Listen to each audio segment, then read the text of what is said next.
Doc Joanne, kumusta si Zoe? Zoe experienced hypoglycemia kaya po siya hinamatay. Other than that, normal naman po yung vital signs niya. She just needs some rest. Pagka nagkamalay na po si Zoe, we can already discharge her. No. I want her to be admitted. I want you to run further tests on her. Gusto kong makasigurado na ligtas si Zoe at yung magiging anak niya. And call Dr. Villasis, her OB-GYN. Tell her about this admission. Copy po, Doc Tanyag. Sige po. RJ, mabuti naman okay na si Zoe. Nagpakilala na pala yung ama ng magiging anak ni Zoe. Dr. Gabby Cifra, isang plastic surgeon. Mayabang, babaero, at takot sa responsibilidad. Nasan siya? Kasama siya ni Annalyn. Nasapak ko eh. Ano? Bakit naman ginawa yun?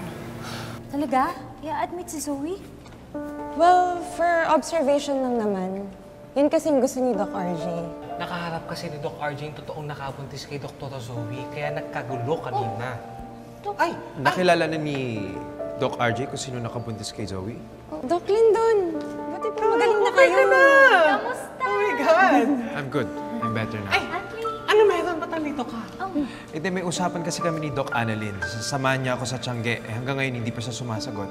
Ay, naku, Doc, busy. Palibhasa kasi nagkakagulo dito.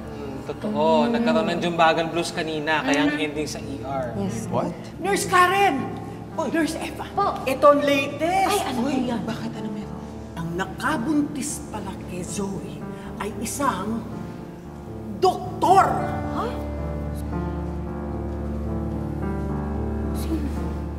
Doktor?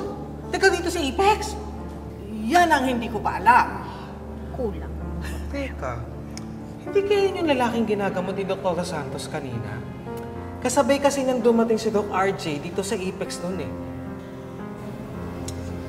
Pero di ba, hindi man lang niya nilapitan si Zoe?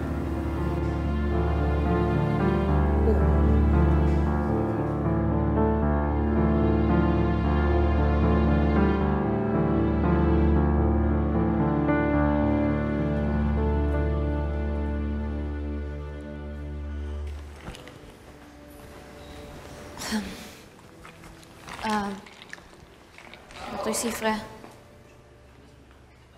Okay lang ako, Dok. Salamat.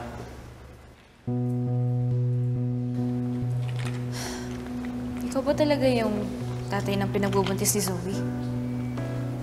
Ano bang iniisip mo? Na gusto ko lang akuin yung anak ni Zoe? Trip ko lang? Ano pa bang proof ang kailangan mo para paniwalaan mo ako? Nandito na nga ako. Inaako kong lahat kahit na mahirap para sa akin. Kasi hindi pa ako ready na magkaanak. Pero nabuntis ko si Zoe. Kaya pananagutan ko siya. So, ikaw yung dati pang kinukwento ni Zoe na bago niyang boyfriend. Boyfriend? We're not official. Kagaya nga na sinabi ko kay Dr. Tanyag, I'm seeing other girls aside from Zoe. I'm just enjoying my life. Alam mo, hindi ko alam kung matutuwa ako sa sinasabi mo eh.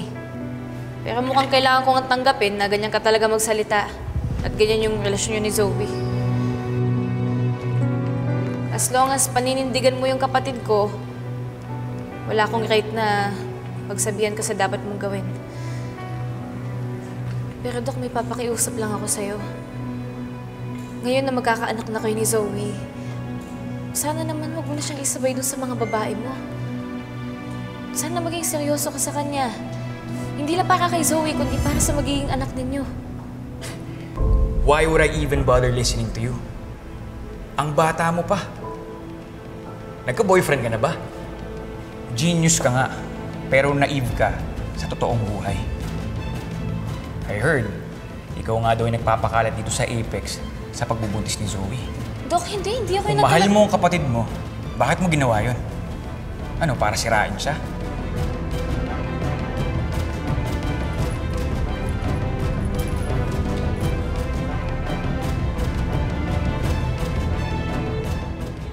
RJ, anong nangyari sa apo ko? Madam Chantal, It's your fault, RJ. I heard na pinipressure niyo si Zoe para malaman niyo kung sino talaga ang ama ng pinagbubuntis niya. Ano ba kinatatakutan mo? Pag may nangyari sa apo ko, kasalanan ng anak mo! Madam, wala pong kasalanan si Annalyn. Sinisiraan niya si Zoe! That's enough! Walang kinalaman si Annalyn dito. No! Ang problema ay pinaniwalaan mo ang anak mo sa labas na parati siyang tama. Ang gusto lang naman namin malaman kung sino yung ama ng pinagbubuntis ni Zoe. Kung sinabi lang niya na yung lalaking yun ay babaero at walang paninindigan, tatanggapin ko kahit na mahirap. How ironic, RJ, na lahat ng linya yan galing sa'yo. When in fact, you were never honest with Moira. You cheated on her with that woman. Walang kinalaman yan dito. Anong wala? What's happening now is your greatest karma, RJ. Madam Karma is waving at you. Ang problema lang, unfortunately, it's on the expense of my granddaughter. Isipin mo, you were married to Moira nung nabuntis mo siya. And, what did you do? Anong ginawa mo? Tinakasan mo ang responsibilidad mo sa kanya. And you fooled my daughter. Ang sabihin mo, takot ka sa sarili mong multo.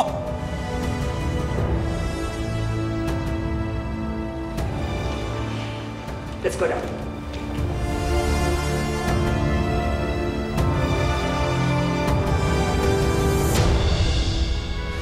Isang araw pa lang, dinidiktahan mo na ako. Because I'm paying you, so you have the obligation to do it. You get here at gawin mo. Gawin mo ang napagkasunduan natin. Dax! Si Dax nga! Excuse me, Dax! Siya si Dr. Gabby Cifra. Ano yung itsura? Sabi kasi ni Doc Ken, yung lalaking nakita niya nakasama ni Doc Zoe sa CR, moreno. Eh si Doc Cifra, Zoe. I saved you a lot of trouble. Ano ba yung sinasabi mo? You're Moira's daughter, so you're my blood. And that is enough reason para magkakampi tayo.